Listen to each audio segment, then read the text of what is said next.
My channel house wife সন্ধ্যা। নমস্কার বন্ধুরা, আজকে আমি সন্ধ্যা নিয়ে এসেছি আপনাদের সামনে নিরামিষ আলু পটলের একটি অসাধারণ রেসিপি। আমি গ্যারেন্টি দিয়ে বলছি, এভাবে একবার বানালে আঙ্গুল চেটে খাবেন। এর জন্য আলু, পটল আর কিছুটা পনির নিয়ে নিয়েছি। এবার আমি আলুগুলোকে একটু বড় সাইজের টুকরো করে কেটে নেব, কেন আমি আলুগুলোকে বয়েল করব। আমি সব কটা যাতে একই সমান মাপের হয় আলু পটল, সেই জন্য আমি এভাবে কেটেছি। এবার আলুগুলো আমি একটি বোলের মধ্যে আমি এটাকে বয়েল করে নিচ্ছি। আর এটার মধ্যে সামান্য নুন দিয়ে নিলাম যাতে চোখলাটা ছাড়ানো যায়। দেখুন আলুগুলো বয়েল হয়ে গেছে, তুলে নিয়েছি। আর এখানে কচি পটল এগুলো দেখুন এরকমভাবে আমি পুরোটা ছাল ছাড়িয়ে নিতে হবে পটলের এখানে, যাতে স্মুথ হয় খাবারটা। আর দেখুন একদম কচি পটল, এগুলো বীজগুলো সেভাবে হয়নি। আর এই পনিরের টুকরোগুলো আমার একটা বড় পিস থেকে কেটে কেটে এতটাই বেঁচেছে, দুই পাশেরগুলো, সেইগুলোকে আমি এবার কেটে বড় বড় করে টুকরো করে নিচ্ছি। এটা হচ্ছে গরুর দুধের একদম বানানো, এটা আমাদের যে দুধ দিয়ে যায় সে তার বাড়িতে বানানো। এটা এতটাই সফট হয়, খেতে পুরো ছানার মতো লাগে, বাজারের পনিরের তুলনায় অনেক বেশি ভালো। এবার আমি এর জন্য কিছু মশলা নিয়ে নিয়েছি। এখানে নিয়েছি নুন, এখানে আদা, জিরে, গোটা জিরে আর কাঁচা লঙ্কা বাটবো, আর এখানে হচ্ছে কাশ্মীর লঙ্কার গুঁড়ো, হলুদ, আর এখানে কিশমিশ আর কাজু একদম অল্প পরিমাণে নিয়েছি। দেখুন এটা আমি জিরের সঙ্গেই বেটে নেবো। আর এখানে নিয়েছি আমি চিনি। তো এবার আমি কড়াই গরম করি, আমি ওর মধ্যে দিয়ে নিলাম এখানে আশীর্বাদ, আইটিসি কোম্পানির আশীর্বাদের ঘি দিয়ে নিলাম। ঘিটাকে আমি এবার ভালো করে এটাকে গরম করে নিয়েছি, নিয়ে এর মধ্যে একটু সাদা তেল মিশিয়ে দিলাম। তাহলে কি হবে, ঘিটা একটু জ্বলে যাবে না, ঠিকঠাকভাবে হবে। সামান্য নুন দিয়ে নিলাম।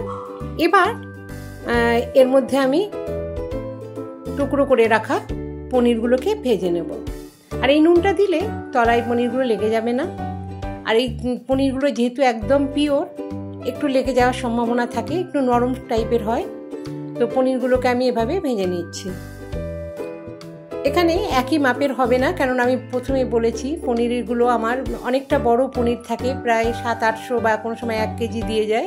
সেগুলো কেটে কেটে খেতে লাস্ট যেটা বেঁচে থাকে দুপাশেরগুলো, সেগুলো একটু ছোট বড় হয়, তো একই মাপের কাটা যায়নি। তো আমি একটু বড় সাইজ করে কেটেছি যাতে পটল আলুর মাপে হয় আর কি, ওটা সমান সমান একই মাপের 3টে জিনিস যাতে থাকে ওভাবেই কেটেছি। আলুও বড় করে নিয়েছি, পটল 2 পিস করে নিয়েছি। আজকে যারা প্রথম আমার এই ভিডিওটি দেখছেন তাদেরকে আমার অসংখ্য ধন্যবাদ আর অফুরন্ত ভালোবাসা। আপনারা একটি লাইক, একটি কমেন্ট করে দিতে পারেন। আর যদি ভালো লাগে অবশ্যই সাবস্ক্রাইব করবেন আর পাশে থাকা বেল আইকনটি প্রেস করে দেবেন, কেননা যখন আমি আবার নতুন কোনো ভিডিও ছাড়বো সবার প্রথম আপনার কাছে আমার ভিডিওটি নোটিফিকেশনের মাধ্যমে পৌঁছে যাবে। দেখুন আমার এগুলো একদম ভাজা হয়ে গেলো পনিরগুলো। এবার আমি পনিরগুলোকে তুলে নিলাম। খুব বেশি ভাজার দরকার নেই, তো মোটামুটি একটা দেখুন লাল কালার এসেছে, এরকমভাবে ভেজে। আর কতটা সফট দেখুন, এটা একদম পিওর পনির, খুব সফট। এবার আমি এর মধ্যে কিছুটা হলুদ দিয়ে নিলাম। হলুদ দিয়ে আমি যে টুকরো করে রাখা যে পটলের হাফ পিস করেছি প্রত্যেকটা পটল থেকে, সেই পটলগুলোকে আমি এবার ভালো করে ভেজে নেব। আর এটা একদম লাল করে ভাজবো। ভাজার পর একটা পটল ভাজা যখন আমরা করি, পটল ভাজায় দেখবেন একটা খুব সুন্দর গন্ধ আসে। আশেপাশের বাড়িতেও যখন পটল ভাজা হয় আপনি ঘরে বসেও সেই গন্ধটা করতে পারবেন যে এটা পটল ভাজাই হচ্ছে। তো সেই রকম পুরো দামে এই পটলটা ভাজা হতে হবে। তার জন্য আমি একদম এভাবে উল্টে পাল্টে পুরো লাল করে পটলগুলোকে ভাজবো, যাতে পটলের একটা সুন্দর যে পটল ভাজার গন্ধ সেটা থাকে। পটল একটু জলসা টাইপের, একটু কম ভাজলে দেখবেন ওটা চাপ দিলে রান্নার পর ওটা থেকে একটু কম জল টাইপের বেরিয়ে আসে।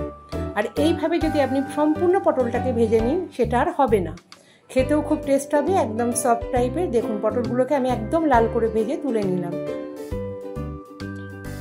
এবার আমি এই যে তেলটুকু রয়েছে আর ঘিটুকু রয়েছে তার মধ্যে আমি আলুগুলো দিয়ে আলুগুলোকে এর মধ্যে ভেজে নিচ্ছি।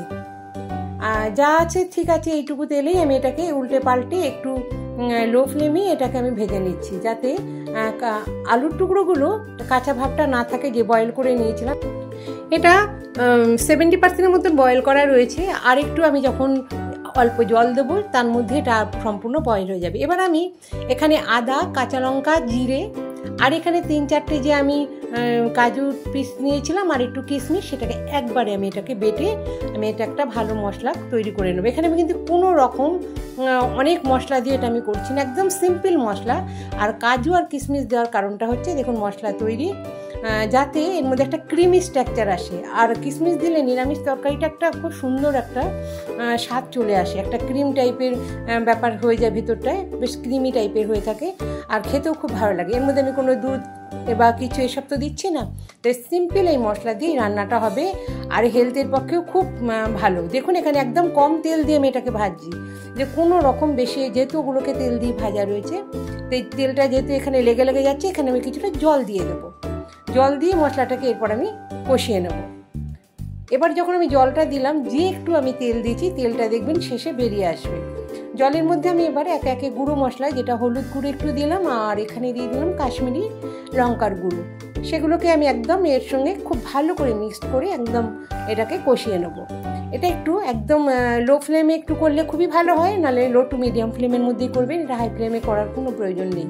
এই মশলাটা ভাজা হতে থাকবে, যেহেতু আমি এটা কাঁচা জিরে দিয়েছি তো সেই জিরেটাও ভাজা হতে থাকবে। এর মধ্যে আমি একটু চিনিও দিয়ে নিলাম, চিনিটা আগে দিলে কি হয় একটা খুব সুন্দর কালার চলে আসে।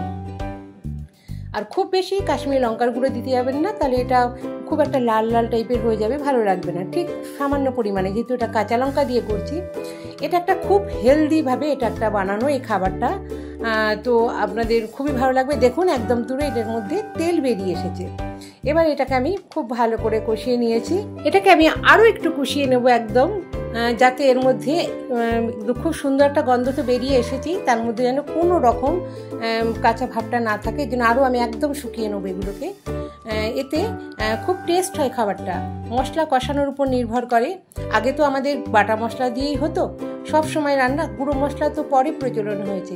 এবার আমি ভেজে রাখা আলুর টুকরো আর পটলের টুকরোগুলোকে দিয়ে নিলাম, দিয়ে এটাকে আমি কিছুক্ষণ এর মধ্যে একটু মিক্সড করে দিলেই হবে, কারণ এগুলো সম্পূর্ণ ভাজা রয়েছে। আর এভাবে একটু মিক্স করে দিয়ে আমি আন্দাজ মতন এর মধ্যে কিছুটা গরম জল দিয়ে দিলাম, তারপর ঠান্ডা জল দিলেও হবে। এবার আমি এটাকে ফুটতে দেবো কিছুক্ষণ, আর জলটা খুব বেশি পরিমাণে দেবো না। ফেসবুক থেকে যারা দেখছেন আমার এই রেসিপিটি, তারা একটি লাইক, কমেন্ট এবং ফলো করে অবশ্যই আমার পাশে থাকবেন। এবার আমি এর মধ্যে দিয়ে নিলাম সামান্য একটু গরম মশলার গুঁড়ো, দিয়ে এটাকে আমি একটুখানি মিক্সড করে দেব। আর এবার আমি এর মধ্যে দিয়ে দিলাম পনিরের টুকরোগুলো।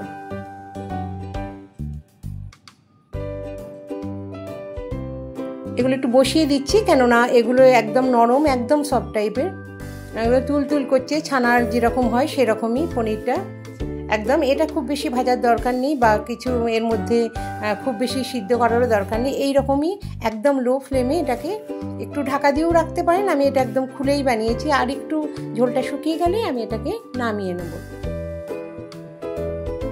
তো বন্ধুরা, আমি এই রেসিপিটা আমি গ্যারেন্টি দিয়েই বলছি, সত্যি বলছি, একবার যদি বানান আপনারা অবশ্যই আঙুল চেটে খাবেন। এরকমই একটা নিরামিষ সবজি, খুব হেলদিভাবে বানানো, এর মধ্যে অতিরিক্ত কোনো রকম মশলা নেই। সবার শেষে আমি দিয়ে নিলাম এখানে আমি কস্তুরি মেথির গুঁড়ো, এটা আমার বাড়ির হোমমেড কস্তুরি মেথির গুঁড়ো, এটা আমি প্রত্যেক বছর বানিয়ে রাখি, সেটা থেকে আমি সামান্য দিলাম। এতে এর স্বাদ, এর গন্ধ আরও 3 গুণ বাড়িয়ে দিল, একটা অসাধারণ গন্ধ, অসাধারণ খেতে। নিরামিষ দিনে এইভাবে যদি আপনারা পটলকে খান, পটল খেতে খেতে একঘেয়ে হয়ে যান, এইভাবে পনির দিয়ে এইভাবে একটা পটলের রেসিপি রান্না করলে অটোমেটিক যারা পটল খায়ও না তারাও খাবে, বাচ্চা থেকে বড় একদম খুশিতে এই রান্নাটিকে খেয়ে উপভোগ করবে। এবার আমি এর মধ্যে কোনো রকম আর ঘি দেবো না, যেহেতু প্রথমে এটা ঘি দিয়ে ভেজেছিলাম। আমার রেডি আমার রেসিপিটি। এবার আমি এটাকে একটি সার্ভিং বোলের মধ্যে উঠিয়ে নিচ্ছি। তো দেশ বিদেশ যেখান থেকেই আমার এই ভিডিওটি বা আমার এই রেসিপিটি আজকে আপনারা দেখছেন, তাদেরকে আমার অসংখ্য ধন্যবাদ, অফুরন্ত ভালোবাসা। তো আজকের মতো এখানেই, আবার আসবো আমি নতুন কোনো ভিডিও নিয়ে আপনাদের সামনে। তো সবাই খুব ভালো থাকুন, সুস্থ থাকুন, হ্যাপি থাকুন, সবার জন্য আমি এই কামনা করি। আর বন্ধুরা, আমার এখানে অনেক রকমের নিরামিষ রেসিপি দেওয়া রয়েছে, সেগুলো অনেক সময় অনেক আগের দিনেরও রেসিপি আছে, যেগুলো আমি আমার শাশুড়ি বা আমার মায়ের থেকে শিখেছি। তো প্রত্যেকের আলাদা আলাদা জায়গার আলাদা আলাদা রান্না, তো দেখবেন আপনারা অবশ্যই একবার ওই সেই রেসিপিগুলোকেও দেখবেন, নিরামিষ আমিষ। আর এছাড়াও আমি অনেক ব্লগ ভিডিও দিই, অবশ্যই আপনাদের ভালো লাগবে সেগুলো। পুজোর ফেস্টিভ্যালের ব্লগ হোক বা কোথাও ঘুরতে যাওয়ার ব্লগ হোক, অবশ্যই আপনারা দেখবেন আর আপনাদের ভালো লাগবে। দেখুন কত সুন্দর হয়েছে, এটা দেখলেই মানে মন ভরে যায়। এরকম একটি রান্না, আবার নিরামিষ রান্না। তো নিরামিষ অনেকেই খেতে চান না, ভাবেন নিরামিষ দিনে কি খাবো, তাই ঝটপট বানিয়ে নিন এই রকম একটি সুস্বাদু হেলদি পটলের পনিরের রেসিপি।